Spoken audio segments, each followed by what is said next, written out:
Thank you guys for tuning in to another episode of State of the Jungle. On this episode, we'll be discussing the Bengals' early season struggles versus the Browns and if the Cincinnati Bengals can go to 2-0. Shout out Young Swisher. Get up, let me begin. This is TWSN. You ain't heard about us yet, well you better know now because it's the place that it all goes down. Get up, let me begin. This is TWSN. You ain't heard about us yet, well you better know now because it's the place that it all goes down. Shout out Young Swisher. Thank you guys for tuning in again to another episode of State of the Jungle presented by the Right Way Sports Network, TWSN. My name is Malik Wright. Joined by my co-host as always. We've got Evan McPhillips, Logan Fulmer, Daniel Alameda, Jimmy on the ones and twos. A lot of stuff to get into, but before we do, make sure you guys do us a huge favor. Give this video a like, subscribe to the channel if you haven't done so already, and turn on post notifications so you guys don't miss when we go live or when we upload content from the TWSN studios. Boys, the Cincinnati Bengals started the season off against the Cleveland Browns, and you know, Evan was right. This game was going to be tough. This game was going to be defensive. This game was going to be everything that, an offensive fan would hate. That's what this game was. The Bengals didn't come out with their high-octane offense that I think everybody was expecting, but they did do something that they weren't able to do last season, guys, and that was they were able to find a win in close-score games. We got a lot of stuff that we're going to talk about in the show, but I definitely want to allow you guys to get a chance to give your takeaways for this game. Obviously, Daniel and I do the post-game recap show every single week, but we didn't get a chance to hear from Evan. We didn't get a chance to hear from Logan. We didn't get a chance to hear from you guys in the comment section. What were you guys' thoughts on that game? Because, again, like we do on State of the Jungle, we talk about the game that happened the previous week, but this is our time for us to let it all go after we've digested the results and how it looked and how ugly it looked. But we talk about the results. We talk about what led us to this point, and then we talk about where we see this team going from there. So without further ado, Evan, we're going to start off with you. Give me your takeaways from Bengals versus Browns. Yeah.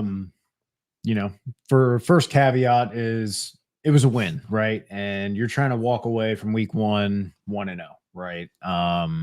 There's going to be things to learn. There's places and heights that you can still reach. You can see week 1, okay, we won, but we have a lot of areas to improve. That's encouraging, right? Hopefully they identify those, address a lot of those, because, the Jaguars are definitely going to be identifying those same kind of issues. Hopefully they can kind of figure out what they want to do with their corner rotation, as I'm sure we'll talk about more. But overall, hey, you got the win. That was one you probably fairly often lose in the last couple seasons. So credit to you for finding a way to just make that happen. With that being said, it was a little concerning to see some of the rust, especially when so much was made this preseason, not just of playing like preseason snaps, because I said from the get-go that playing those 10, 15 extra snaps was not going to make a huge difference. And I think we see why when we look at this game versus the preseason, when you see guys like Demetrius Knight, who struggled in the preseason, looked a little bit lost, but then came out in this game and looked excellent. Logan Wilson looked a lot faster and a lot better. Shamar Stewart wasn't looking gassed, even though he was only playing about 50% of the snaps, but he looked like he was good, even though he played almost, 40 snaps in the game. Just a lot of contributions from a lot of different guys that the defense just looked faster, more physical. And that was something we just couldn't glean from the preseason. So, just a little disappointed in some aspects of seeing like some of the offense not look as clean. Those first couple drives looked pretty good and were encouraging, but to just completely fizzle out after 2 or 3 drives with the weapons you have, with the offense that you have, with all of the resources you've invested. I mean, to be fair, it's disappointing. They definitely fell short of expectations, which we've seen them do season after season now. And I don't blame any one person for that. I think there were a lot of people who were still figuring things out. Obviously, offensive line injury in the middle of the game against Myles Garrett is difficult, right? Basically starting a guy that you signed a little over a week ago. Two guys that you started a little over a week ago, right? So I do want to give credit where credit's due that, like, hey, the challenge was there. Myles Garrett was going crazy. But the offensive line had their highs, their lows. Dylan Fairchild had his moments, looked as good as you could. But yeah, it was more just, some moments where you would have liked a little bit better decision making from Zach Taylor. Other moments you would have liked better decision making from Joe Burrow. A couple different instances of that. So you just saw the rust, but the encouraging thing is that you believe that offense is going to get where it needs to go, right? With time, with effort, and just as they hammer out who they're going to be as they add all these new pieces. Defense was just encouraging to see athleticism, to see disruption, to see turnovers. That was something we said. If you're going to be a bad defense, you at least have to be high variance, right? You have to get the tackles for loss. Shout out Oren Burks on that excellent release into the flat. That was he took a while to get there, but the veteran instincts, let him kind of trigger a little bit faster and get down there. The big plays there, BJ Hill, we needed other guys getting pass rush, BJ Hill getting pass rush, TJ Sleeton pushing the pile on the inside and holding the point of attack there. Shamar Stewart looking good in his first game, getting a couple pressures, I believe 3 in his opportunities. So you saw just enough. But that's the exciting part, is that hopefully you can continue to build on that. You can continue to build on Jordan Battle and DJ Turner looking good and playing well and coming up with these turnovers. And these younger guys can kind of emerge to be more leaders on the defense. But I'm sure we'll dig more into that as we go. But Logan, what do you want to say? Yeah, I think for me, being around the game a little more these last few years, getting into coaching, my greatest thing I've come across is wins are great. And I still don't like the way we won this game and all these things, but at the end of the day, a win is a win. And not only that, a divisional win for this team at this moment in the year is phenomenal. That is not, they don't win divisional games these last couple of years. They don't win early these last couple of years. And no matter how you get over that hump, you get over the hump. Nobody's asking you to climb the mountain effortlessly. That's not the point. We had to get there. We had to fight there. And it doesn't matter how we got there. We got there, and we're over that 0-1 hump, that divisional hump, that Browns hump. We're over all that. It doesn't matter how ugly it was. It doesn't matter how pretty it was. Yes, there's so many things that we can continue to fix and work on that need to be improved. And that is things we will talk on throughout the show. By the end of the day, they won. I'm very pleased with the defense as a whole for the most part. That first drive was pretty flag happy, but some of those weren't the best calls in the world either. Refs are unfortunately also, it was their first game. They're going to be a little rusty as well, but they showed some flashes. They got the turnovers, like Evan said. The offense did, showed some newer fun wrinkles, especially in the run game, some of the play actions. There just wasn't much flow. There wasn't that explosive play that they've, relied on, countlessly year after year. That wasn't there on Sunday. That doesn't mean that's going to disappear for the whole year. And if it does, we'll have a major issue. But, for as much crap as we give the Browns, or as much of a laughing stock as people have made them and we make them, that's a good football team over there. That's a very good roster. They don't have, maybe the best quarterback in the world or, just the flashiest names, but that is a very deep team. That's a good secondary. That's a good team in the trenches. And that team matches up well to the Cincinnati Bengals. It's not a team the Bengals have been able to beat these last few years. So again, coming out and getting that done and checking that box early, not only does a lot, it's just so much mentally for these players, but it's just good on the stat sheet. You're 1-0. You're 1-0 in the division. They know. It doesn't seem like a group that's super happy with the win, which is the best part about it. It's not like they're like, oh, yeah, woo, woo. Joe was very pissed. It was very obvious how frustrated, a lot of these people were. And that's where the fun comes in. Yes, we would have, again, liked to see those explosives, but everybody knows those are going to come. There's no way they're not. Our offense is not as good as it has been. Just to magically change and be different. I'm pretty confident in them going forward. They got over the hump, and that's all that matters. Week 1. Yeah, I think for me, it's something where my biggest takeaway is this is a perfect buy low spot for the Bengals offense. And whether that's this from a betting perspective or from a fan's perspective, I think this was the perfect storm for the Bengals offense to look rough, right? And let me explain why. We'll obviously discuss how Burrow and Zach Taylor, how they do at the beginning of the seasons. But for me, this is a clear, thing of the Browns do have the Bengals number in a certain aspect, right? It's not just a rinse and repeat, because I saw this all over social media. Well, the Browns put out the recipe to beat the Cincinnati Bengals. No. Number 1, they've got a Denzel Ward, and number 2, they got a Greg Newsome, and number 3, this is a divisional matchup. People don't understand just how important that is when you face a team twice a year. And when you got a head coach like Kevin Stefanski, who's been in the division for multiple years, they tend to know their tendencies. So for me, I am 1000% buying low on the Cincinnati Bengals offense. I think this is a perfect bounce back spot this upcoming week. And I'm not at all concerned about Ja'Marr Chase's volume or T. Higgins's stat line. I'm not concerned at all because I'm very confident they can come out next week and we can be talking about both of those guys having 100+ receiving yards. So for me, like you guys touched on, the biggest bright spot was definitely the defense, because for me, my expectations were low. They were, after seeing the preseason and just seeing, okay, going up against a Browns team, I expected Joe Flacco to pass the ball a ton. I expect them to get the quick game going, and they showed up in the biggest moments, and they showed up pretty consistently all game. And specifically for me, the defensive line, I was very, very impressed with how the defensive line performed. And we talked about this on the post game show, but this is a defensive line I can work with. And the Bengals don't give a shit what I think, but man, I look at this and I say, hey, I could see this defensive line having success over the course of 17 games and into the playoffs because of the depth they have, because of the guys they have. And I see the upside with this defensive line. So that was by far and away, Malik, that was my biggest takeaway, from this game. Yeah. I've got a lot that I need to say there. I think also that maybe we should, I think that maybe I don't want to put my foot in my mouth too quickly, but the Bengals have started to rally some victories over against the Cleveland Browns. So I'm not sure if, the whole thought process of the Browns sort of just have the Bengals number as a shoe in is entirely accurate. But I saw some interesting conversation happening on social media this past week from non-opposing Bengals fans, from just people in general saying, well, we overrated the Bengals again. There goes Bengals fans. They were super excited for the season, but their offense, they can't even basically get the production out of their high octane offense that they spent a lot of money for. And people are already writing them off in September because of the slow start. I want to proceed with caution, but what I will say is it's week one.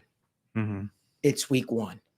Teams do not look the same that they look. Teams don't look the same in September, in December. They just don't. Teams, how a team will look in their final form is not indicative of how they started the season. You don't believe me? Let's take a look down memory lane. I want to take you guys to a specific date really, really quickly, okay? September 22nd, 2024. Does anybody know the significance of that date? Does anybody know what happened on that date? Anybody? Jimmy, Daniel, Evan, Some Logan? sort of game Bengals played. Right? No. Bengals actually didn't play. The Eagles played the Saints last season, and the Eagles won that game 15-12. The high-octane Eagles offense won that game 15-12. Now, why did you just bring up the Eagles, right, Malik? Why does that make any damn sense that you just brought up the fact that the Eagles beat the New Orleans Saints in September 15-12? Well, a lot of people had some interesting takes after that game. A lot of people never thought that they could see the Eagles competing for a championship. Well, the Eagles, I need to remind people, they went on to win a Super Bowl that year. No, I'm not saying that's what the Bengals are going to do, but the significance of me asking Evan, significance of me asking Logan, significance of me asking Daniel or anybody, if they remembered what took place that date, and everybody's answer was no, was the fact is nobody cares what happens in September as long as you walk away with the W. It doesn't matter how it looked. You know what the history books are going to say? The Bengals beat the Cleveland Browns week one. That is what the history books are going to say. That's what it's going to say. So it doesn't matter how the victories come. It matters getting the victory. Because those are the kind of victories that are going to shape a team. Those are the kind of victories that are going to tell you when the going gets tough and shit hits the fan, can we find a way to get it out the mud? Those kind of victories are what builds character. Sure, you could go out there and blow a team out every single which way. But don't you want your team to be a little bit metal tested to see how they're going to handle, different things that are thrown their way? The AFC North is the toughest division in football. Make no mistake about it. Argue with a wall if you disagree. Toughest division in football. For whatever reason, defense still lives in this division. There are other divisions that are tough, but it's offensively tough where they put up a lot of points, right? Like the NFC, NFC West. They put up a lot of points in that division. The AFC North is smash mouth football. Mm-hmm. And it's a reason why a lot of the AFC North teams, I think, do okay when they get to the playoffs. Why they tend to do well against some of these other teams that are maybe in softer divisions. There might be a reason why the Bills start to break down a little bit, because if games start to come too easy to you, well, when you're really up against it and you really need to find a way to win and you really need to rely on those people in those tough moments, well, if you've never experienced it, if you've never been through it, what is it going to look like when it matters most? So I say all that to say, a lot of people are out there with some takes. Some of them are egregious. Some of them I'm like, okay. But I'll leave you with this. What you do in September does not matter unless it's a loss. Unless it's a loss. So too many times last season, guys, we saw the Bengals lose these one-score games. Mm-hmm. And goddamn, could you just, we would have prayed for the Bengals to find a way to just get some of these wins and grit some of these wins out last season. But they didn't. They did what they wanted to do. They considered the start of this season a success, no matter which way you slice it. They said, we wanted to win week 1. We wanted to start the season fast, and fast didn't mean offensively. Fast meant just finding a way to win. I'm giving the Bengals 3 props really, really quickly. I don't love the way it was, but I'll give them 3 props, and here what the 3 props are. You won week 1, you won on the road, and you won in your division. Win, win, win. I'll take it. Mm-hmm. Want to keep the conversation moving. Again, we greatly appreciate you guys for making this a part of your every Wednesday weekly schedule. Again, State of the Jungle is live every single Wednesday at 7 p.m. Eastern time. Same crew, same place, discussing all the latest news in Bengals and more. I want to talk about secondary issues for the Bengals, secondary concerns for the Bengals. Evan, you and me, we tend to nitpick. Wouldn't you agree? I think we tend to nitpick. I like to think I'm realistic, but sure. I'm realistic too. Wouldn't you say so? Yeah. Don't play me, brother. When I say nitpick, Right. I mean, it's easy to look at the game-changing plays that happened. Jordan Battle made a big play. Mm-hmm. Loved the way that guy played. Proved a lot of doubters wrong. DJ Turner came up with a timely interception. Mm-hmm. But I'll be honest with you, if DJ Turner did not have that interception, we were going to have a different conversation. That conversation would have been vastly different. Mm-hmm. So in talking about that, let's talk about 𝗫𝗕𝗪. Let's talk about 𝗫𝗕𝗪. Got picked on, got beat up. For a guy that said, hey, you know what? I'm going to be better this year. This year, you're going to see a different side of Jesus. This year, blah, blah, blah, the whole 9 yards. Funny enough, I actually won't say that. But I have some thoughts on it. I just thought that maybe there's a little bit of a concern there. It felt like DJ Turner was getting beat up a little bit on the route running. Look, Jerry Jeudy is to blame a lot for his drops for the Cleveland Browns because I think he could have had a huge day. But what were you guys' thoughts on the Bengals secondary in that game? Evan, let's start with you. Well, like I said a lot in the offseason, and Al Golden has really echoed a lot of those sentiments of you're going to be this high variance team, right? You're not fielding the best defensive backs and the best defense in the league. I don't think anybody is believing that that's the case right now. Sure, Trey Hendrickson is exceptional. Logan Wilson's very good in his own right, but this is all due respect to them. It's just a matter of, hey, if we're not going to be one of the best down-to-down defenses, what do you do about that? Okay, well, you try and force these opportunities, take these chances, and kind of gamble a little bit and being more aggressive to try and force these turnovers, to try and put pressure on the quarterback, and create out of Trey Hendrickson. So I do want to add a little bit of that context to the situation of being asked to be more aggressive, being asked to kind of isolate and cover these guys more closely, play maybe a little bit more man than you usually did, or play more quarters than you used to, and you're still trying to get your feet under you if you're Dax Hill and you've been moved around all over the entire formation, or if you're Cam Taylor-Britt, you're just trying to get your confidence back, and now you're maybe playing a little bit different style or just more aggressive, that's going to lend itself, especially with a guy like 𝗬𝗪 who's already pretty aggressive, and sometimes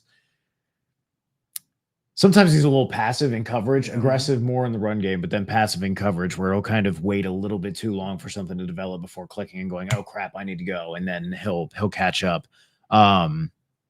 It's a tough ask. That's part of asking for this high variance, for the interceptions, for the pressures. It does mean you're going to give up some big plays. So it is a tough ask for a lot of these corners, especially ones who've been moved around, who are coming off injury, who are having these issues. But yes, with all of that very necessary context, I think it's fair to look at a guy like 𝗬𝗪, who, hey, you struggled last season with Lou Anarumo multiple times. You're without Golden and a new scheme and a new coaching staff and a new offseason where you've come with a refreshed approach to the game, as was reported. And still you're encountering a lot of the same issues. So it's tough when you've got guys like Josh Newton that are there in the wings, kind of nipping at your heels. We'll see how that rotation kind of goes over the next couple weeks. But I do think if you've got guys who are really just have a knack for getting to the ball, if they have a knack for making these plays, if they are playing with that level of confidence that we saw Jordan Battle playing with in the preseason when he was willing to talk smack against everybody who'd come in his direction, that's what you need right now.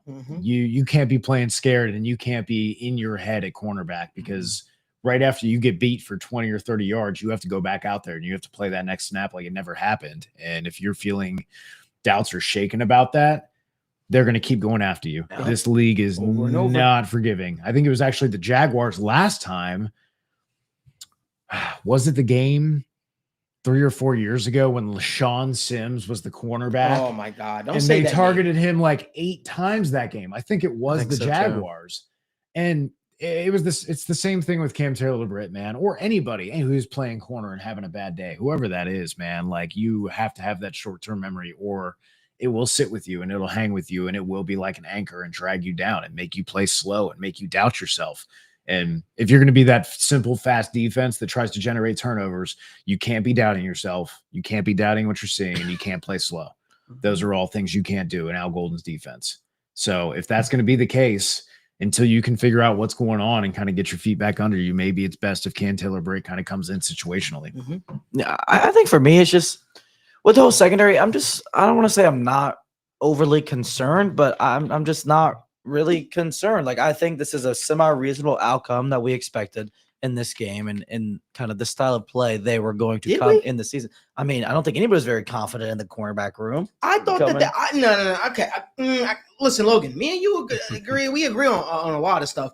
I expected better. I didn't expect Joe Flacco to throw for almost 300 yards against the secondary. I didn't necessarily do that, but I think that, like, there's plenty of times they look good. There's also plenty of times they look bad this week, and that's kind of what I expect. And maybe that's, the Browns did a good job of freezing Logan Wilson. I mean, Trey Hendrickson out of the game at points. Yeah. So maybe that had to do with that. Yeah, the pass rush wasn't great either, and making the secondary's life harder, which we've talked about time and time again. I just think, this up and down, whether we're going to get good coverage snaps, we're going to get bad coverage snaps. That's the name of the game. I think the secondary still has plenty of upside. I think there will be games where they look like one of the best units in the league, and there will be games where they look like the worst unit in the league. I think it's just going to be all about kind of continuously trying to marry the pressure with the coverage, and marry the pressure with the coverage, and keep going. And then, in this sake, they didn't really get it. They didn't play the best, but they got lucky and forced those 2 turnovers. I don't want to necessarily say lucky. They made good plays on the ball. The Browns didn't catch them. Whatever it is, we ended up with the interception, and that's all that matters. That's what the secondary play is about. Secondary play is all about just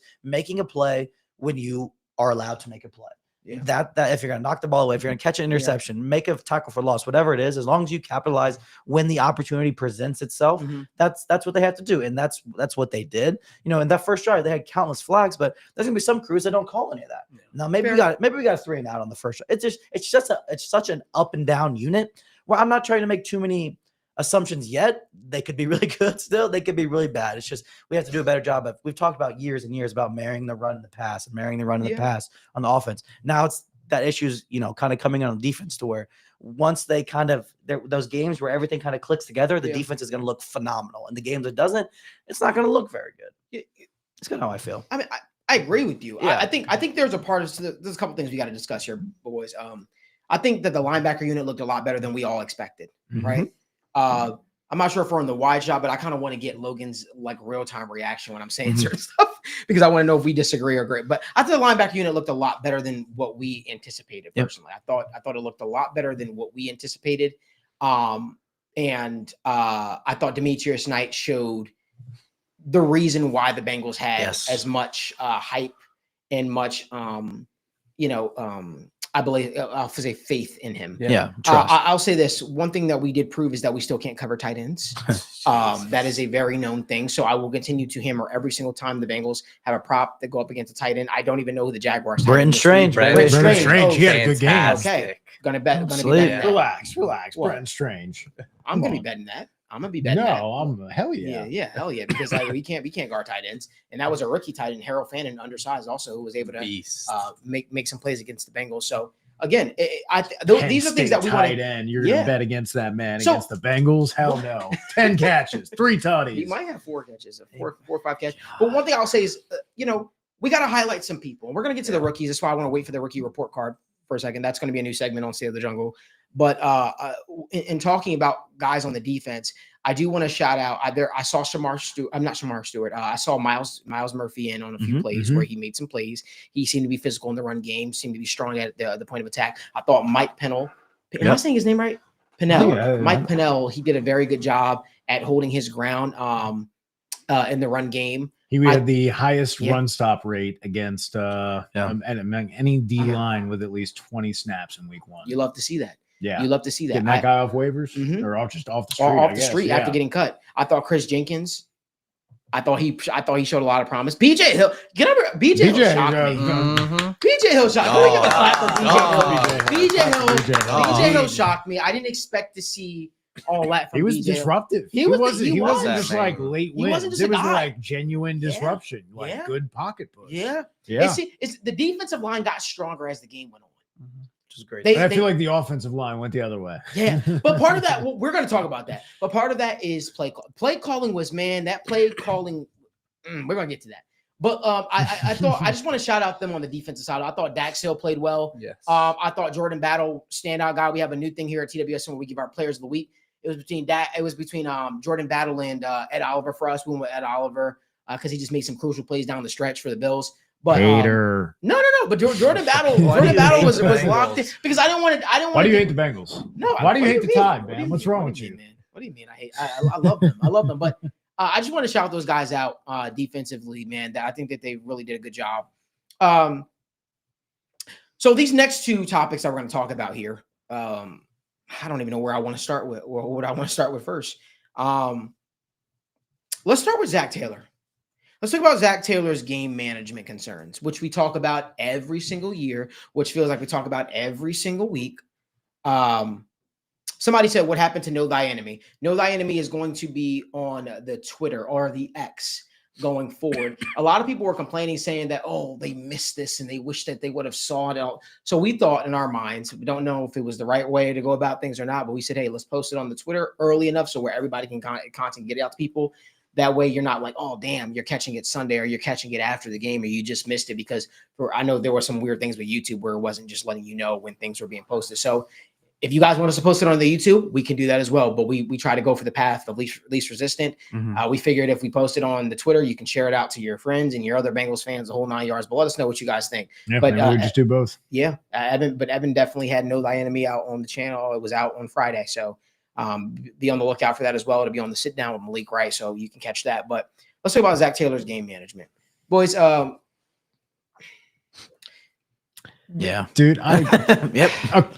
Yep. We're all there. just real quick. Yeah, real you quick. go. This is Yeah. Remember last year, Yeah. first game against the Patriots. Yeah. Right. You're having the same problems. Yeah. Offense is in shambles. Defense is playing okay, but not great, Yeah. allowing like 5 yards a carry, right? Mm. And you got to get 5 yards. You get the first down, you're moving down the field, you go win the game, right? You don't. You punt the ball. Mhm. Remember when Joe Burrow first came to the Bengals, the Eagles game, when they played, and when time came, Just didn't want to go for it. Just wanted to let the defense handle it. And hey, we got a young quarterback. Okay. But then you know what? Overtime comes around. Overtime. Hey, this is it, right? This is your only chance to win the game. There's no playing for it anymore. You got to go. No, we're punting it. We're playing for the tie. And here you are again. You put all this money into this offense, all this talent you have, these incredible wide receivers, this great quarterback. And I know they've been up and down throughout the game. I don't know if that's all entirely their fault. It's not all entirely the coaching staff's fault either, because Chase Brown, Noah Fant, they had drops. Joe Burrow had bad reads. I'm not discounting that, but we're talking about what we're talking about here, right? Not only was the strategy scared in my mind, that bled through when you get to the end of the game and it's, hey, we got to get this first down. But instead of even thinking about getting the first down, instead of even thinking about trying to get 4, 5, 6 yards on a couple plays and get the first down and just win the fucking game, you are so dedicated already to just running the ball out. And just, hey, hopefully when we go out there and we run the ball on an obvious run scenario, they'll just miss a tackle and we're just going to break one and that'll just be our first down and that feels safe and we're going to feel better about it. Like that's not this team. That is the team that you have with rookie quarterbacks. That is the team you have with a great defense built around a good running back and an O-line. That is not this team with Joe Burrow, top 3 quarterback, elite quarterback, Jamar Chase, top 5, top 3 wide receiver, T. Higgins, top 10, top 7 wide receiver, Mike Gesicki, Noah Fant, revamped offensive line, Zach Taylor, offensive play caller, offensive head coach. You're telling me we can't get one first down. You're telling me that 7 yards is the best you can get me in an entire half. I know, like I said, Joe Burrow made some bad reads here and there. Absolutely. Chase Brown and Noah Fant had some flops. But when you see your offense floundering as an offensive head coach, you can't just keep calling the same shit and going, well, eventually our Jimmies and Joes are going to beat them.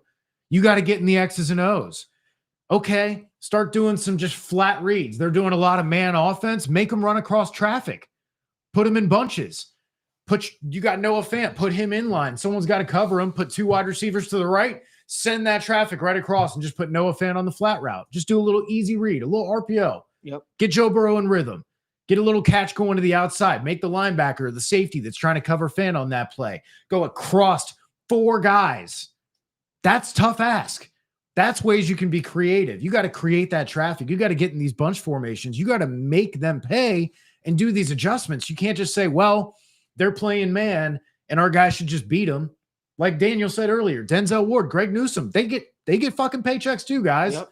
They're also talented corners. They get paid to be out there and stop people too, and they're pretty damn good at it. Yep. So in that moment, you can't just say, well, we got the best and they're going to figure it out. You got to help them, man. That's your job. Otherwise, why are you here? Otherwise, we need a real offensive mind to help you out because you just yielded that you are not here for that reason, that you are not here to help them get first downs, that you're not here to do what Ben Johnson did for Amon-Ra St. Brown and Sam Laporta, where they just walk wide open with no one 8 yards around them because the play design was so good, the quarterback can just pitch and catch. You can't give anything like that, a single play in the entire second half. Again, I know Joe Burrow made some bad reads. I know there were 2 drops, but you got to give me something more. 7 yards ain't cutting it. Sacrificing at the end of the game and just running the ball into heavy stuffed boxes over and over again ain't cutting it. I mean, the complete misusage of Chase Brown in the second half. 5 forced missed tackles on 21 touches. That was number 1 in the NFL in week 1. There's so much that goes into the game, but I'll put it this way. People have said to me before, you just hate Zach Taylor. I don't hate Zach Taylor. I think he's a very nice guy. I'll say this. The best way I can put this before I let Logan and Daniel give their take is just unacceptable. In year 6, 7 yards, total yards for a second half of a football team is just unacceptable for an offensive-minded coach that has the caliber of quarterback that Zach Taylor and the Cincinnati Bengals has, the weapons that they have, the pieces that they have invested in to get only 7 yards is just complete, utter. It's unacceptable. That's just the best way I can put it. I feel like if I use any other words, it will be it would seem like I'm beating a dead horse. So I'll do the right thing and I'll pass over to Daniel and let Daniel give his take before Logan goes. Yeah, man, it's frustrating because, like Evan and Malik, you guys were saying, this is the same rinse and repeat we've seen every single time, and that's the frustrating part. You can look at many of the games. Hell, the Baltimore Ravens game last year. There were countless games last year where it was like, hey, you are playing with a lead, and it's not only like Malik, I agree with what you were saying about the Chase Brown. It's like, hey, it's not even just giving him the ball, but it's the way and the rushes they were doing, especially on the last couple drives. It's like, hey, if you have the ball and you have 3 downs, the defense knows you are likely going to run it 3 straight times. Like, that is football 101. It makes sense. You have to let the opposing team burn their timeouts. So draw something up, get creative. And for me, I saw a lack of creativity on offense all day. And once again, for everybody who's watching, who watches other games, you see these other teams make life easy on their quarterback, especially in those points. Somebody brought it up, but hey, in that 3rd down at the end of the game, that should be a play that you have practiced all offseason long. Hey, we need 5 yards. We need 1 play. And you've got to draw something up. Something also, I'm curious to see how many times the Bengals ran it, but how many screens did the Bengals run all game last week, even especially to Chase Brown? That's something that the Cleveland Browns, yes, they have a solid linebacker in Carson Schweshinger, who I absolutely love, but that was a potential that you could have got them multiple times. So for me, it was the lack of creativity on offense, and especially at the end of the game, the biggest point is this game was not in your hands. It was not. This game was in the Cleveland Browns' hands with 1 minute, 10 seconds left to go, in Joe Flacco's hands, and that should never be the place that you are ending a game, especially one where you were leading into the second half. So that was the biggest issue I had is, hey, you want the ball in your hands, and you failed to do so. It was up to Joe Flacco and the Cleveland Browns. They had the game in their hands, and if that is a common occurrence throughout this season, I feel like these other teams will capitalize where the Cleveland Browns did not. And I do think a lot of that blame has to go to the lack of creativity on offense, especially, I mean, you just look at the stats. I mean, 5 straight 3-and-outs. You've got to do better than that. But there's that weird thing about Zach where I've seen him have games, guys. Yeah. Where his management is on point. I've seen the dude literally go out there and outcoach Andy Reid before. So it's like you see makings of it, and then it's like he's learning, he's growing, and then it's like, what happened? It's a weird situation. Yeah. I really can't place my finger on it. No. You know what? Let's turn to our residential coach here on the set. You're a coach. Is it something that's just in your DNA where it's like, I will not have identity, I will not manage just don't have property. it this week, guys. It's like must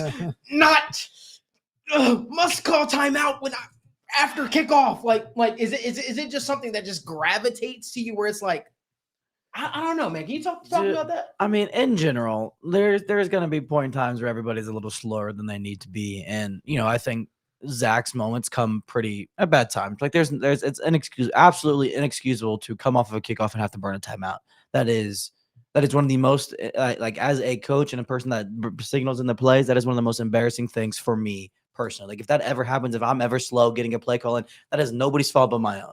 That's not Joe's fault. That's on offense. I just made our team worse, and that is something I can't live with. And I like to think that they were pretty frustrated and beat up on themselves about that too. Maybe the headset went out. I don't know what exactly that was, but that is just a very inexcusable thing to happen. And then, I really like one of the points that Daniel brought up. This is week 1. You've been practicing situational offense all offseason. You would at least hope. We can't confirm, but you would at least hope you're practicing these situations all year.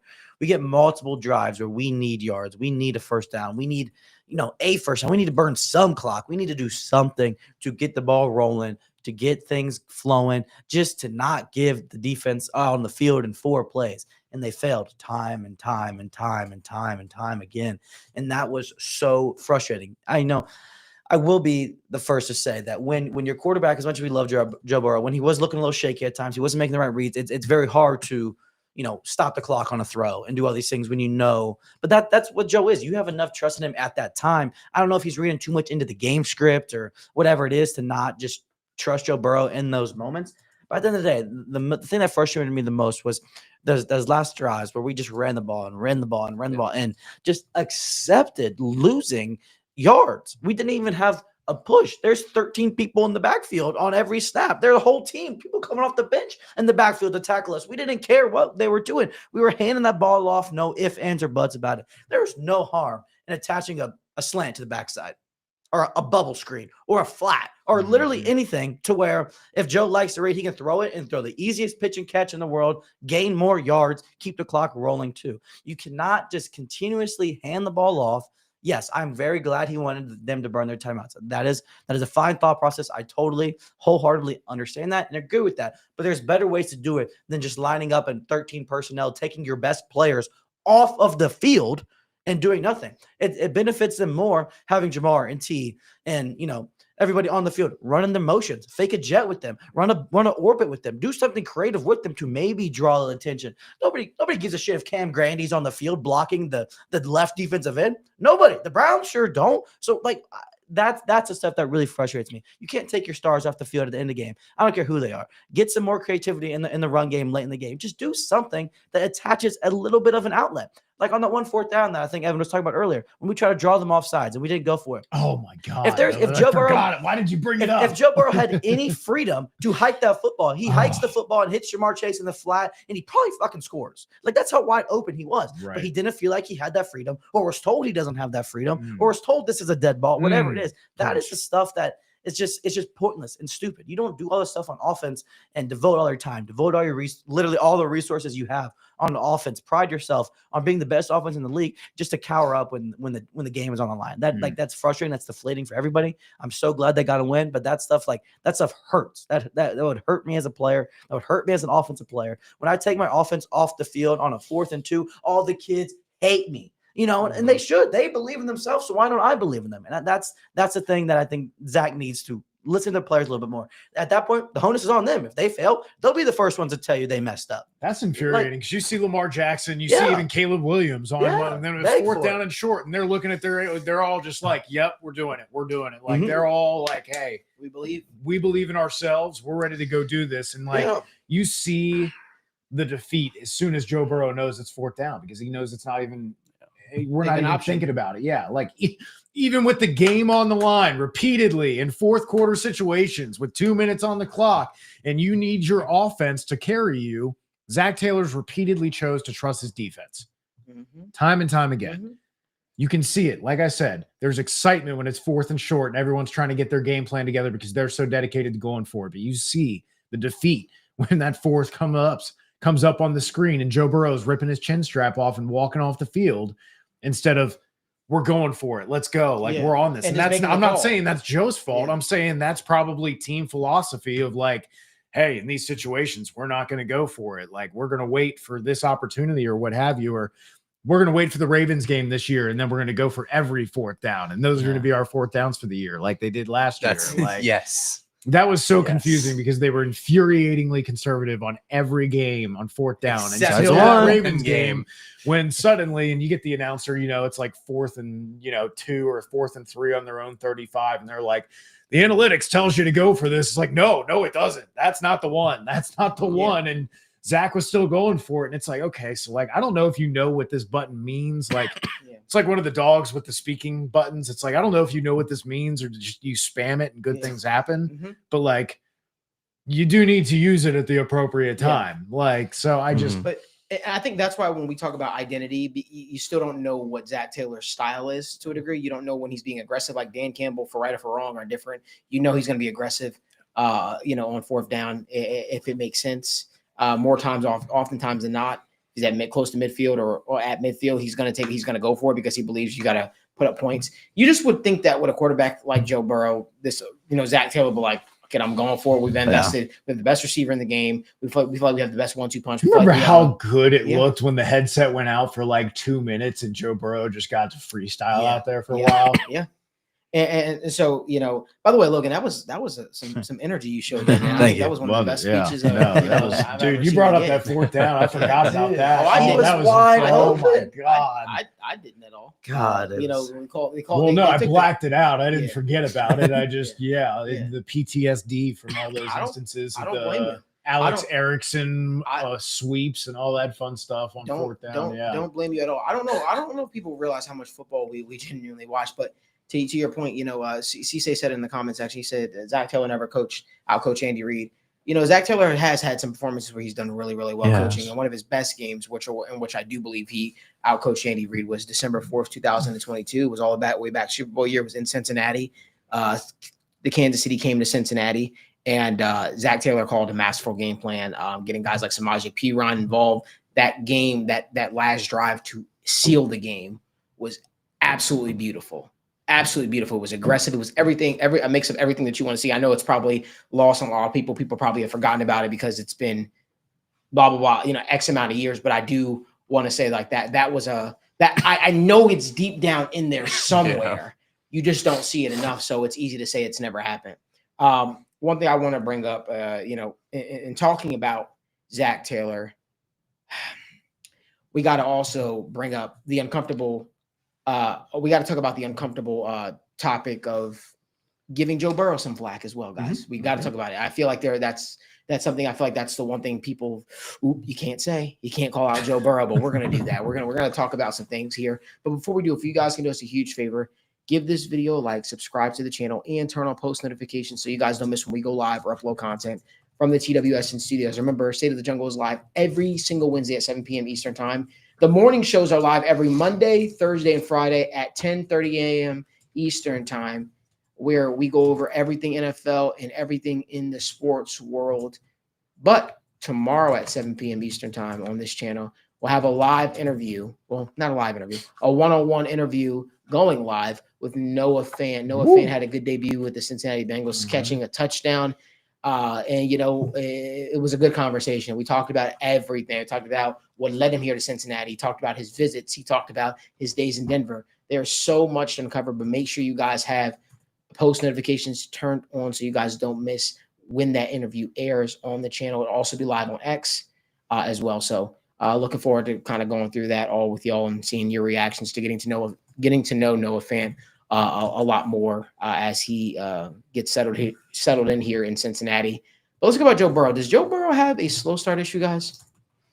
Daniel, let's start with you. Yeah, I think it definitely is a tough conversation because, right, he is your franchise quarterback. But I do think that there is something to be said, specifically his week ones.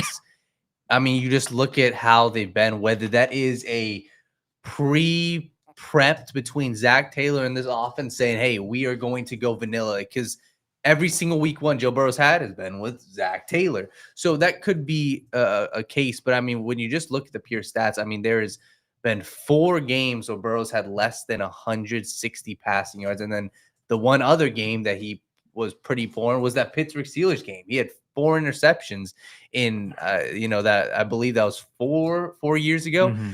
And I think there is something to be said about having these, week one jitters and not just saying he's nervous, but it is getting back in the groove of things. And I think it's very somewhat fair to say, because the one thing I can confidently say, and every single person who's been a fan can confidently say, is Burrow has always been better at the end of the season than at the beginning of the season. And that is whether he's getting more comfortable or whether he just ramps up.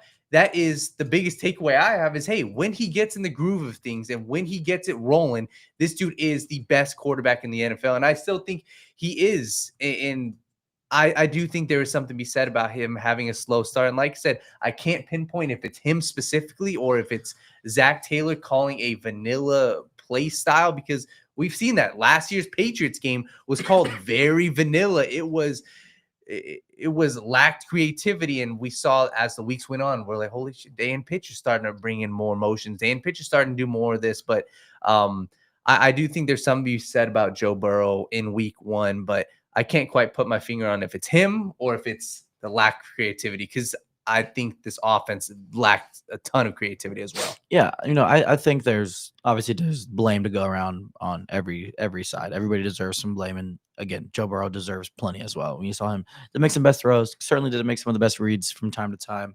But at the end of the day, I think yes, you can call it an issue, but when you look at Joe Burrow and kind of the guy he is, and we know this more as being Bengals fans and everything, he's a guy that loves watching film. He's a guy that loves studying tendencies and doing all these things.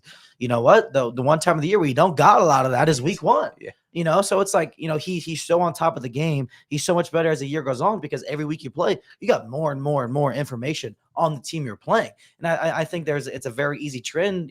This is obviously just an assumption, but it's a very easy assumption for me to make for a guy that we know that loves the details of the game, that loves being one step in front of you. It's very hard to do that when you got no information on the team you're playing. I don't want to say none, but again, just like we said, our defense didn't run anything special in the preseason. None of these guys did either. Yes, I'm sure his experience going against this coordinator, that coordinator, this team, this player, that player. Yes, that's what happens when you become a vet in the league. But it's a guy that loves to consume information, make decisions, and do things based on what he has studied, learned, seen, shown. And this is the one time of the year we don't got really anything to go off of. And that's kind of where I see some of the issues lie. Yes, I think that's where Zach can maybe be better at giving him some of those easy throws, those easy reads that Evan was talking about, or relying more on the run game, being more creative there, just doing something to combat that. But it doesn't seem like they're meshing early in the year, or maybe much at all ever. I don't know, but just like that flow of knowing when as a play caller and the quarterback, knowing when I need to pick him up, knowing when he needs to pick me up is a big part of the relationship. And it seems like that could be a week 1 thing where they're both struggling and nobody knows how to pick the other up. So you think they're not meshing enough? You think they need to spam mesh more? Just spam that mesh would help. That would help, dude. I love me some meshes. Just throw that thing down there. Let them run. No, man. I think there is a little bit of cause and effect here. And I think it's easy to point to the other off seasons for Joe Burrow and point to other causes as the effect of looking rusty when the season starts, right? Whether that's COVID shortened off seasons, whether that's appendix suddenly flaring up right before the season starts, whether that's the calf issue that persisted constantly. That's definitely, and the wrist issue, of course. Mm-hmm. How can we forget? This has been the first healthy offseason, and you're still seeing some of that rust. And I think part of that is, I think Joe just gets a little jittery in the first game. I think he speeds up a little bit. I don't think he's quite as sharp. And again, this is everybody's first week. You go from vacation and you come back and you got to clear the cobwebs up. And we were only gone a week. Imagine being gone for, months and months before you have to perform at a high level again. It takes a little bit of practice to get back on the horse, so to speak. So I don't want to read too much into it, but I think even Joe would agree that hey, some of those reads I'd like to have back. I'd like to have Ja'Marr one-on-one on that slant while Denzel Ward is guarding Mike Gesicki. Sure, I'd probably like to look underneath on some of these opportunities when it was, 3rd and short and I ended up going deep and taking a shot. Maybe it would have been better to sustain that drive there, just kind of honing that sense of just kind of when to take what's there, when to take your shots, just as it is for a play caller trying to get your rhythm back of when to play, when to call plays, how to set them up, just getting back into your groove, so to speak. That is something every player has to do. I think you saw a lot of that around the league in week 1. I don't think AJ Brown is going to go, with one catch every single week in the NFL or anything along those lines. Right. I just think that we shouldn't take too much away from week 1. We can use it as a starting point. But I would say, maybe Joe Burrow, just like any other player, has a little bit of rust. I'd say there's only maybe a handful of quarterbacks that actually were challenged with downfield or intermediate throws that looked really, really sharp. Jordan Love looked really, really sharp. Yep. Justin Herbert. For example, Justin Herbert looked really good. Josh Allen in that fourth quarter went crazy. Aaron Rodgers, teams that have good Aaron run Rodgers games had the stats, but when you have, or Jawan Johnson getting 10 targets on those screens, right? The manufactured touches versus the true drop back. I mean, a lot of very talented Yeah. quarterbacks and offensive coordinators and everyone still needed to kind of piece it together. So I'm going to give it another week, maybe two, before I'm like hitting any type of panic on it. Right. And I really think that he'll come out next week versus the Jags really fired up, really disappointed with the looks that he might feel he missed, with how he thinks he could have been better and how he thinks the team could have overall been better. And I really think let's just say I'm probably going to have a lot of Joe Burrow overs for the next game. That's my plan. You know, one thing that was interesting is I think the one sentiment you saw from everybody on this team was togetherness, a sense of we're just happy we got the victory. It doesn't matter how it looked, even from like the stars like Ja'Marr Chase, but it was proud that the defense showed up. The defense showed up in a big way, and you're going to need these kind of games out of the defense. Namely, so you're going to need these type of showings from the defense because you need confidence builders. And I think dealing with how the defense has kind of been in the focal point, media wise, the fan base wise, I think you need these type of performances to build up that confidence. So that way, as you get down to these later months, they come from a place of knowing that they can do it. You ever think about? I think about like Sean McVay, right? With the reporting when he first came to the Rams and like Jared Goff literally had like training wheels on to where he would be at the line of scrimmage getting information fed to him about what the look was from Sean McVay, right? And I'm not asking for that because Joe Burrow doesn't need that. But like, imagine if Joe Burrow just didn't have to waste the processing power on, I need to be thinking about game situation here because I trust someone else has it. That I don't need to be thinking about X, Y, or Z, and I can be focused on other things because I don't feel responsible that I have to handle more than I should. Like, and a lot of that goes into the play design of things too. Like, it's the NFL. I'm sure they have it, but most of our plays that we have, it's embedded. One sides are two high read, one sides are one high read. And you would assume that they're giving him stuff like that. Just basic stuff, but it just feels like he's carrying so much load every single time, and it's just frustrating for him. I can only imagine how much he feels like he's doing. Daniel, anything you want to add? Yeah, I mean, it's like I'm not overly concerned about it. I'm just hoping to see, like I said, and I'm really honing in on this, but I'm hoping to see just a little more creativity from the offense side of things. But I also think that this next stretch of games, you're going to be able to let Joe cook, and I'm okay with that. But it doesn't, stop you from getting Ja'Marr Chase in the screen. I like the one time they put Ja'Marr Chase in the backfield. I forgot how that play ended up, but that's the type of stuff that can set up down the season because you're giving defenses different looks. But I think that this was one of the worst possible outcomes for this offense, and I don't expect that to be a common occurrence for many other games this season. So one thing I want to get to, but before we do, make sure you guys give this video a like and subscribe to the channel. We got over 140 people watching us live on YouTube, only 28 likes. We greatly appreciate if you guys could like up the video.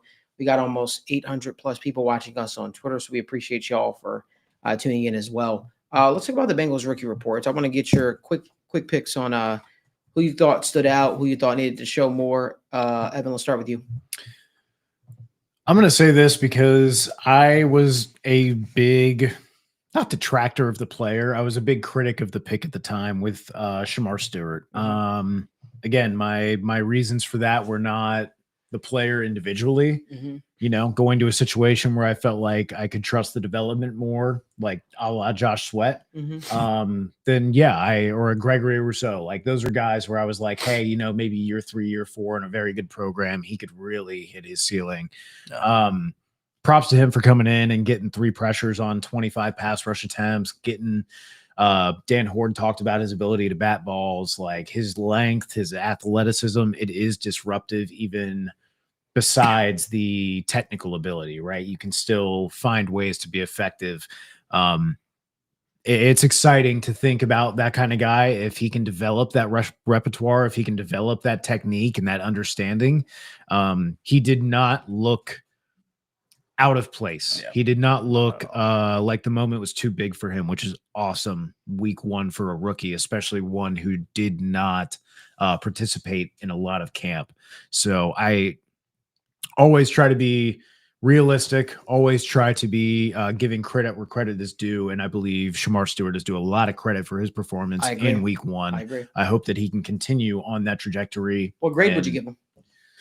Excellent pass rush productivity. I'd say give him a B plus. Yeah, Give him a I B agree. plus. You didn't get home, but you got 3 pressures on Yep. 25 pass rush attempts. Like Couple batted that's balls. pretty good. Yeah, I'm willing to give that. Perfect. I love that. Mm. Logan.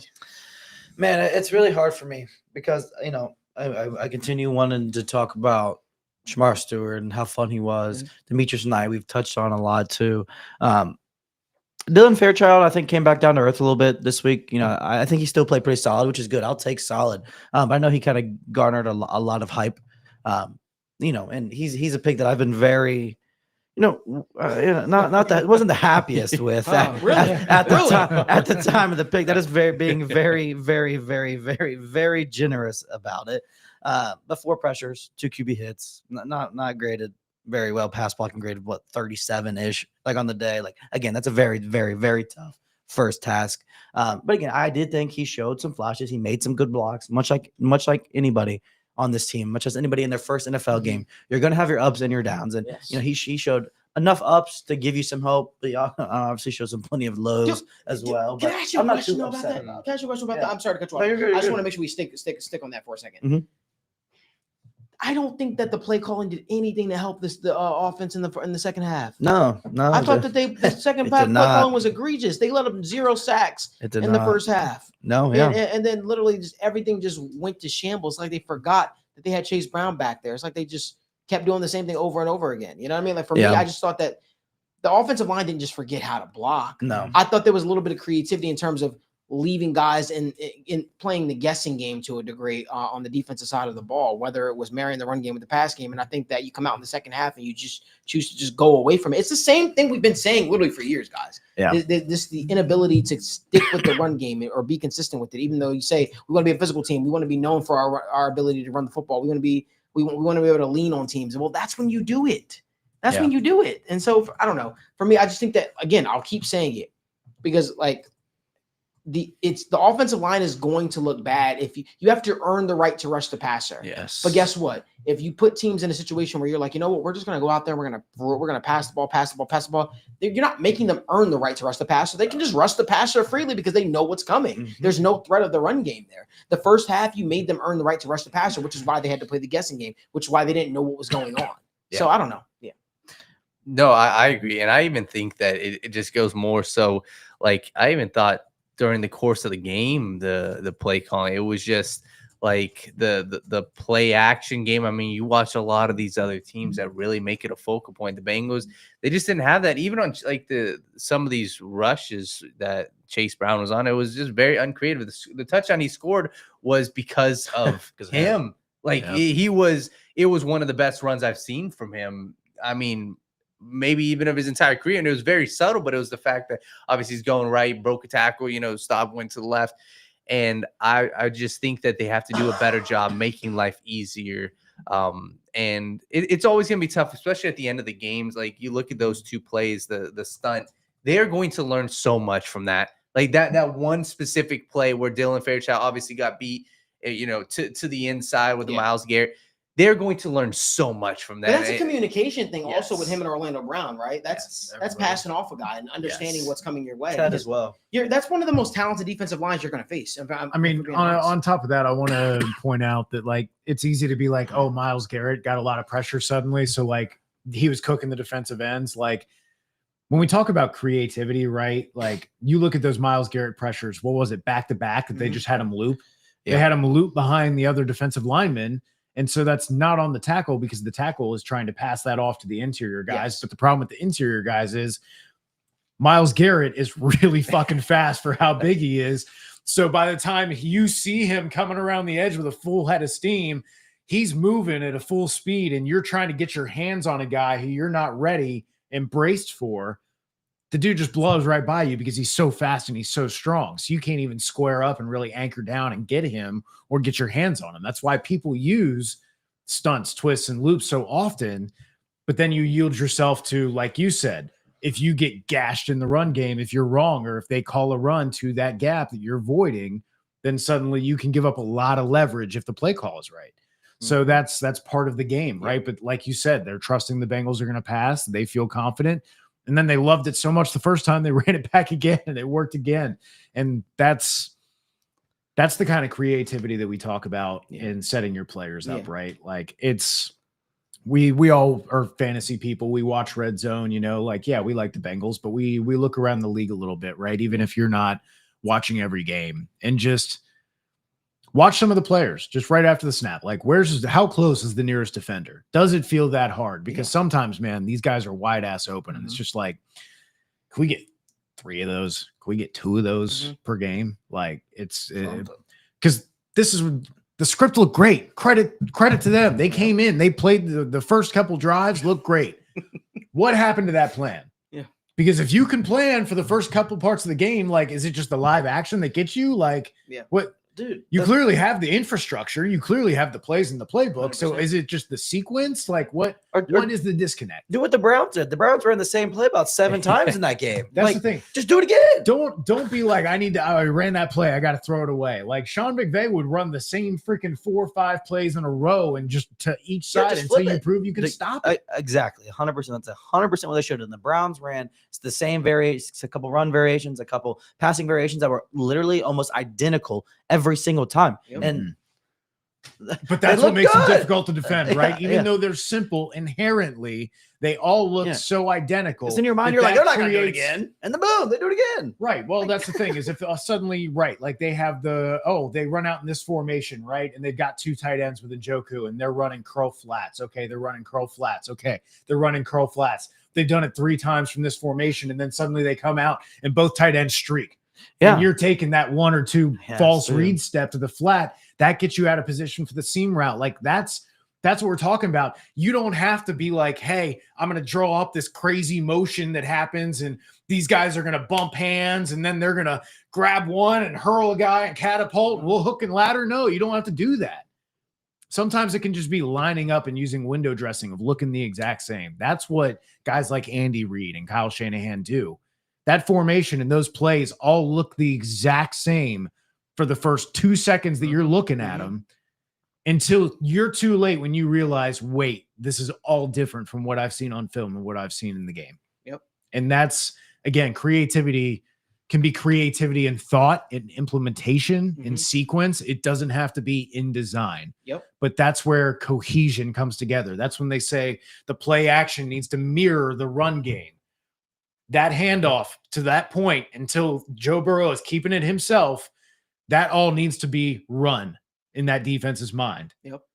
That's just trying to explain and elaborate a little more. We say be more creative, but we don't always elaborate on that. I wanted to get into that. And one thing I want to touch on, Brucey B, you made a great point, which is why that's the one thing we love about this show.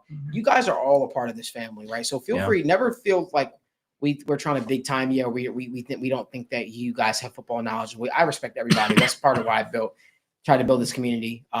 You guys drop comments in the comment section. You guys join in the conversation. Brucey B made a great point. He said he thought that maybe Lucas Patrick going out of the game affected the play calling a little bit or affected the running game to a degree because he is technically a better run blocker than a Dalton Risner. And Dalton Risner kind of came in there and was kind of learning on the fly, seeing as he's been with the team for a short period of time. That all being said, Dalton Risner did a great job in pass blocking, man. Yes, he That's did. everything that you was hoping to see. He was no slouch in the running game either, is what I will say, right? But I thought that Lucas Patrick was definitely the better run blocker, and I think that showed a little bit. And that's okay. You know, we'll see how this thing sort of shakes out. But great point out by you, Brucey B. I definitely think that is something that probably could have hurt a little bit. But man, I appreciate y'all. I love talking ball. Sometimes I wish we can have some of y'all live on the show and just literally just let y'all, talk to us and get your opinions as we go through.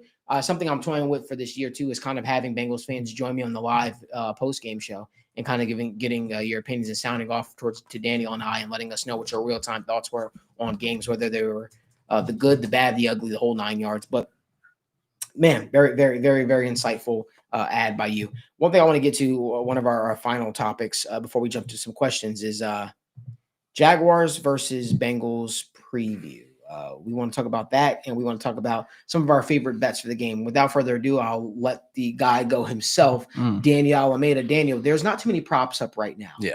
There's not too many props up right now, which sucked because we were at this point last week. There was a bunch of props up, which makes sense. Injury reports. I think 𝗦𝗧𝗔𝗓𝗏 Mims popped up on the Bengals injury report today, hobbled with an ankle. We'll see what happens there. Don't love that.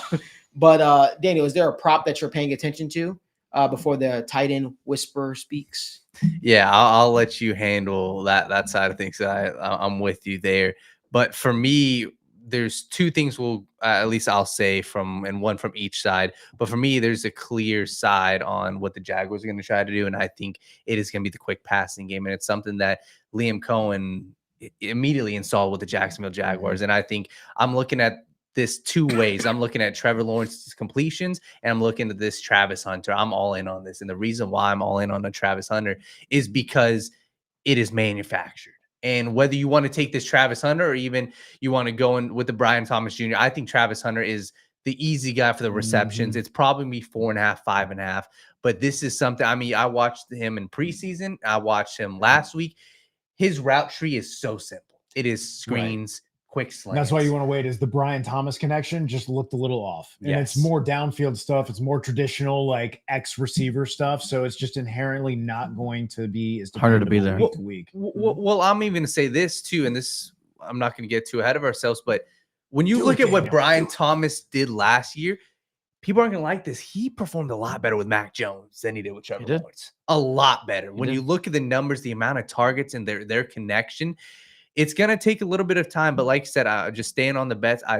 Travis Hunter, for me, the receptions, because this is, if the Bengals jump ahead, they're going to be passing the ball. And I think it is extremely easy to see the world where, hey, he got 3 screens. He had 6 total receptions last week on 8 targets, and they blew out the Panthers. So I love that.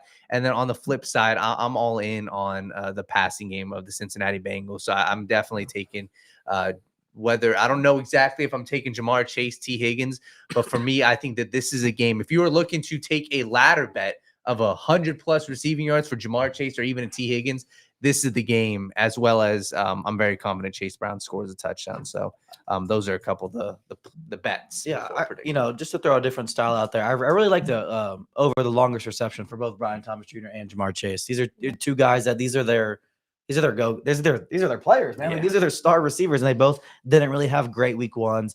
Maybe, I can just see them dialing up a couple more shots or just connecting on another shot. We know the Jags secondary is pretty solid. Bengals secondary is hit or miss too. But again, these are their guys. These are their guys that they're going to rely on time and time again.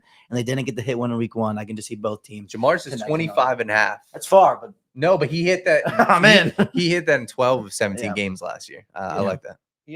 Before I give my take too, I want to say one thing. I was thinking to myself, and I was talking with Daniel about this. I think that the State of the Jungle crew, we're going to try to get out to a game together. I haven't really talked to the boys about this too much, but there's a game that I'm eyeing. It's not in Cincinnati. It's in Buffalo. Ooh. And I think I'm eyeing for us to go to that game potentially all together. It's going to be the last time the Bengals play in that stadium because Buffalo Bills are getting a new stadium. So I just wanted to kind of throw that out there right now because I know people are talking about we should do a Bengals meetup and all that stuff like that for the State of the Jungle crew, TWSN meetup. So really appreciate that. Props aren't really live right now, but I'm definitely going to be, now that I know how the Bengals are going to use Noah Fant after seeing week 1, and I almost feel like he's going to play a higher amount of snaps than Mike Gesicki. Almost, because he's going to be tasked with filling that Eric All role. And somebody asked an interesting question down in the comment section. They said, if Noah Fant does well with Cincinnati, do I think that he'll resign here, even with Eric All being the guy here? That is a loaded question. Question. I'm going to get to that. I really like some tight end plays, but guys, I don't want to give you guys blind stuff, throw stuff in the dark. So what I will say is tune into the morning show tomorrow and Friday. I'll be giving you all my props because I want to make sure that they're actually up. I want to make sure you're getting value on them. Right now, I'm looking at DraftKings and I see Brenton Strange to score a touchdown is sitting at plus 330. I really, really like that. Noah Fant to score a touchdown is sitting at plus 330. You see, it came down from a plus 1100, but I also want to wait till Sunday morning. I will tell you all this. You get better props the day of games. You get better props of what I've seen so far. You get better props the day of games because it seems like Vegas doesn't exactly know. Mike Gesicki, Noah Fant are guys that are for them to score a touchdown is sitting at plus money. Jamar Chase, I expect him to score a touchdown as well. I also expect Chase Brown to be, but that is not as lucrative of a payout for you. But I'm still eyeing Noah Fant potentially to score a touchdown because I like the way that they're going to be using it, and I think he's going to be very utilized in that. That he's going to be very, very much so utilized in that package in the red zone. But Travis Etienne, don't sleep on him to score a touchdown. Yeah. Don't sleep on Travis Etienne to score a touchdown. I kind of like that. I'm really curious what the receptions are going to be because I've always His will be 2.5. Yeah. 2.5. You think so? Yeah. Okay. If that's 2.5, I we'll see. But I've literally been searching every sports book. Nobody has anything right now, so I'll wait and see what exactly happens. But I want to get to that question.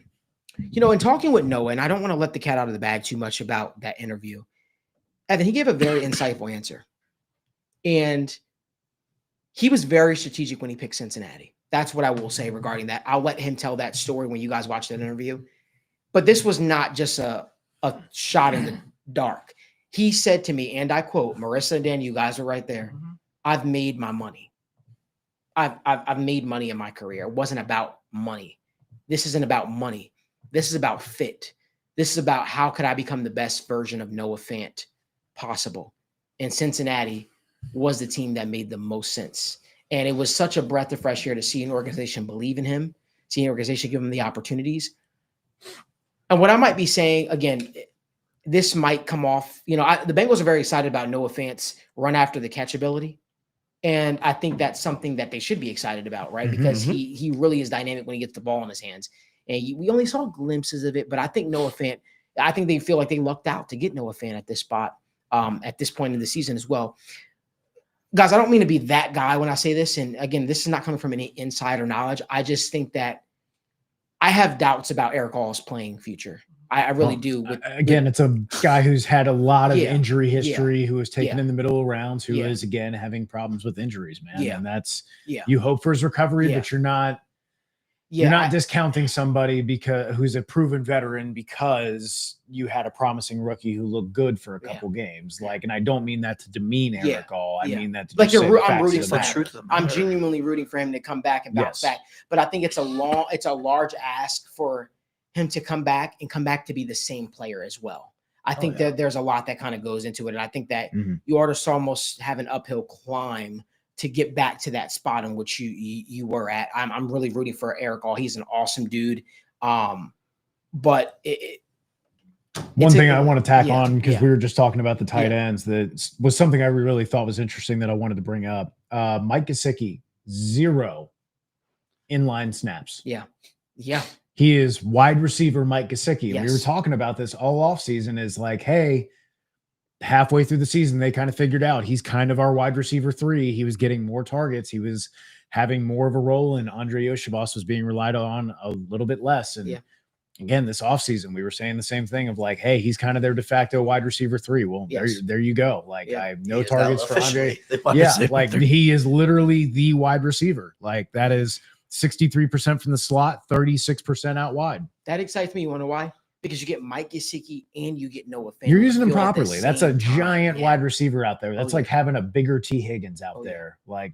Sign me up. Oh, yeah. I saw him lined up out wide as well. That's such a cheat code because, let's say you go out there writing 11 personnel, right? 11 personnel, 3 wide receivers, right? But your slot receiver is Mike Gesicki. So Noah Fant lines up to the strong side. Mike Gesicki lined up in the slot there, and then T. Higgins on the outside. So you got beef on that side ready to block for you. You're telling me you got a slot corner or a box safety that's going to come down and meet Mike Gesicki and Noah Fant?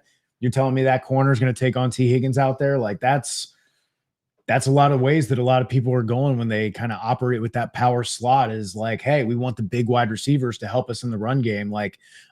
Marquez Valdez-Scantling is one guy who gets used like that all the time. How does he keep ending up on teams when he can't run routes and he can't catch the fucking ball? The problem, he's fast.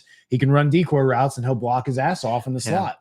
Yeah, that's the thing about having Mike out there too. It's like, maybe we don't trust him to block a DN but for a wide receiver, if he could block a corner or maybe a weak side linebacker here and there, we'll take those odds. I'm just talking about the personnel thing. I wonder how long, he is a wide receiver. Like the stats are literally just saying that time and time again. I wonder how much that's going to inflate the Bengals 12 personnel usage this year.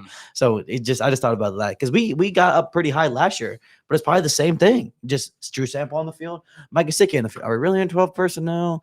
I don't know. So I'm interested to see how the tight end room has continued to be deployed throughout the year. Oh yeah. I mean, I know my guy Drew Garrison is probably punching air. Drew His Drew Sample touchdown bets that he likes to throw out. I don't know if those are going to be hitting this year as much. But Just needs one, man. He just needs one. He'll be rich. Just needs one. Daniel, let's get to some questions before we head out of here. For sure. Let's get to like 3. Yeah. So we had a We're question. kind of answering them as we've been doing the show. Yeah. So we had a question earlier of what do you guys think is the biggest X factor for the game against the Jaguars? The offense get going. The offense needs to get going. Obviously, the defense needs to step up as well to the plate, but we need to see more points out of this offense. We need to see why you decided to extend Jamar Chase, T. Higgins. Obviously, we know why, but it needs to show forth on the football field. Yeah, I think for me, it's just the skill positions, man. We kind of talked about how both units didn't have the best games last week. Both stars didn't really have the best games last week. You know, which core is going to step up and kind of make those big plays this week?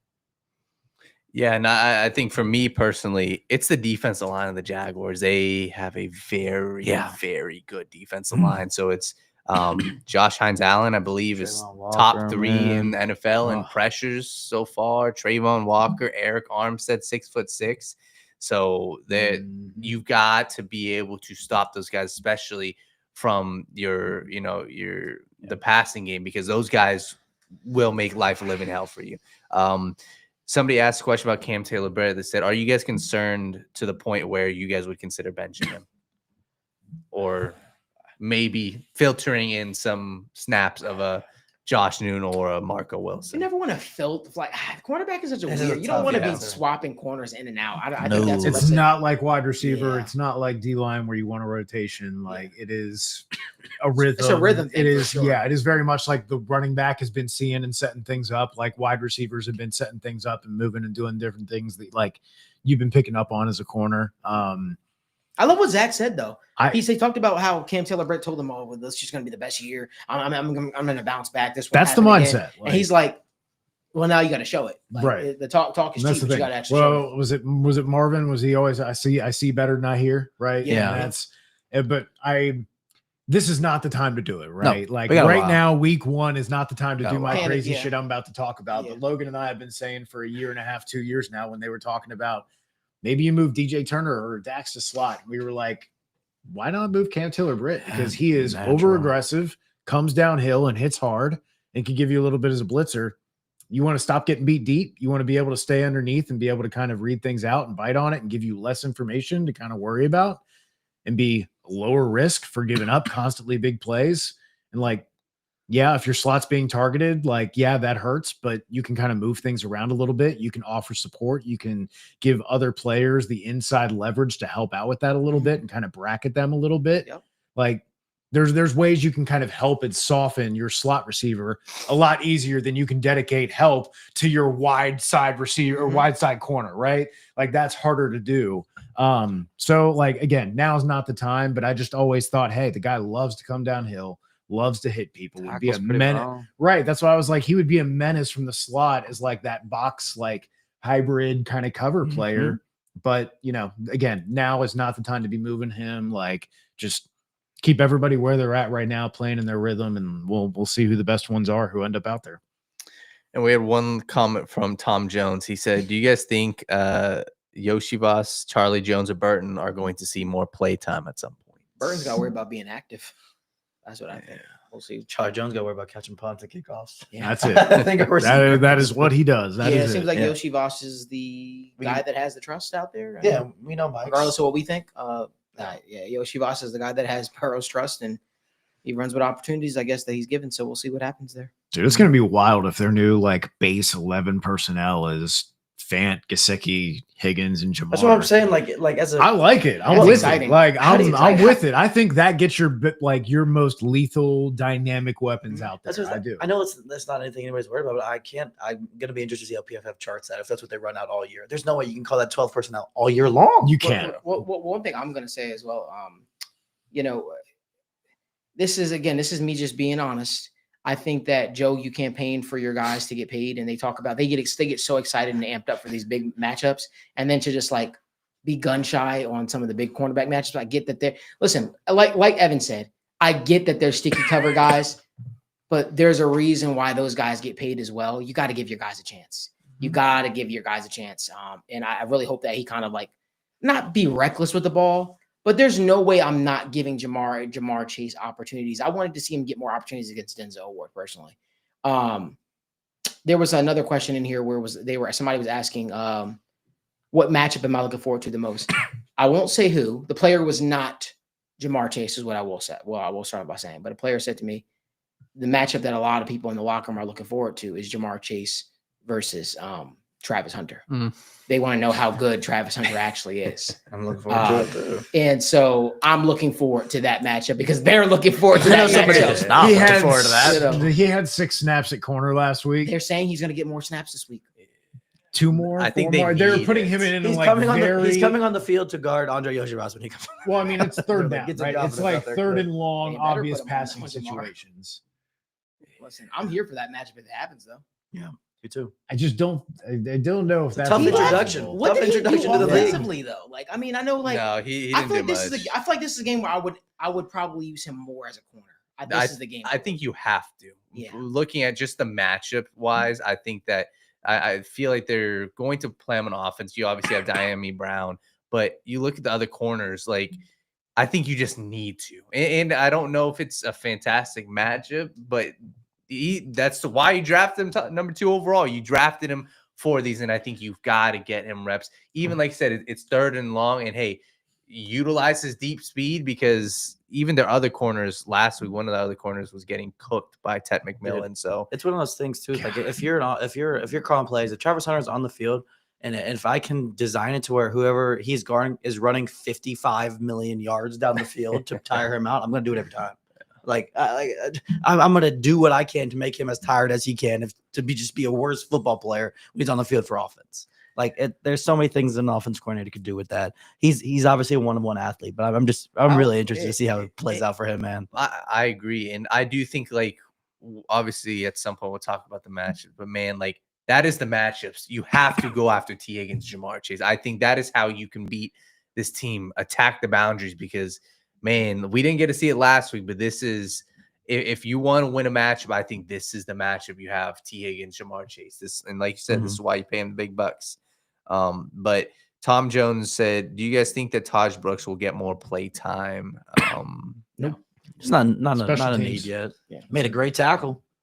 On kickoff, I believe it was. Yeah. So Good for him. Anything else you want to touch on? Anything else you see, I mean, maybe? oh yeah, questions wise. Yeah. Some people are asking about Sorry, Evan. Dying over here. Me and Logan were both sick. Yeah, this weekend we're both over here just. Oh my god. give me the oxygen tank. I guess the one thing that people are asking is, are you guys confident in the tackles? Obviously, Orlando Brown Jr., Amarius Mims. Are you confident in them going up against Josh Allen and this defense? I'm confident. I mean, you got to be. You have to be. They faced them before. Listen. I mean, there's all respect to them, but they just went up against. They're talented DNs. They're talented tackles. Yeah, like that's dude. You're going to get got 4, 5, 6 times, but that's also going to be on 50 offensive snaps. Yeah. So If we're not confident in our tackles, we're gonna spend so much time worrying about the line. do I think they shut them out? No. Or hold them to 1 pressure? No, but do I think they can keep them from 7 to 5? Yeah, I'm absolutely. just excited to see Dalton Reisner again more and more in this offense, man. I never thought I'd be this excited for guard play, but damn. I know Bill Sparks is probably smiling somewhere, but let's get some game prediction before we head out of here. Evan, what is your prediction for this game? Prediction. Yep. Ooh, okay. Bengals offense figures it out. Defense looks a little bit worse than last week against a more competent and explosive offense. I think the Bengals walk out of this one 27-24. I see 27 too. I see 27. Logan, what are your thoughts? I'm gonna go 24-21. I like the offenses both to kind of gel a little bit more in this game. I like the Bengals to come out on top here. We got the turnover variance. It's just that game that they both played. No disrespect to anybody in the league, but the Panthers aren't punching in the face like the Browns are. Yeah. You know, that really does get you ready pretty early on. And when you've kind of gone through that early in the year, I think that gets you a little bit more ready to play than facing a team like the Panthers. We both know how talented these teams are and can be. So you're going to little things. And I think the Bengals just, you know, got a little more physical. They're a little more into football already. And the Browns did a good job preparing them for this. Yeah, I've got Bengals 30-24. I think this is a high score. Yeah, I think this is a high scoring matchup. And I think that the predictions, I would say, I do think that Trevor Lawrence has a tendency to really test defenses, but he also has a tendency to throw interceptions. I think he throws 2 picks against the Bengals, and I think Joe Burrow throws for 300 plus, and we see a Bengals win. I'll tell you what a play that's going to be a little bit sneaky. Trevor Lawrence rushing yards. And touch Trevor Lawrence rushing yards. I think he's going to use his legs against the Bengals. And yeah, we'll see what takes place there. But I think the Bengals win this one. I see the Bengals scoring 27 points. I think it's a good game. I think it's a good game. I think it's a good game. Feel that one in my nuggets. Feel what? Feel that one down in my nuggets. Oh, okay. Yeah. In other news, Alabama bounced back in a big way this week. Not necessarily an opponent, but just shutting the opponent out. Just showing up and doing what they were supposed to. Wow, yeah. And I love the tweet they put out, Alabama, still Alabama. I said, guys, come on, let's be real. Anyway, we greatly appreciate you guys tuning in. Let us know down in the comment section what you guys' prediction is for this game. Remember, we're live again tomorrow for the sit down morning show. We'll be discussing all things NFL, UFC, and so much more. And we will be delivering hopefully our best bets for Thursday Night Football and so much more. We appreciate you guys for making this show a part of your regular Wednesday routine. And until next time, Hoo Day. That's all they ever do.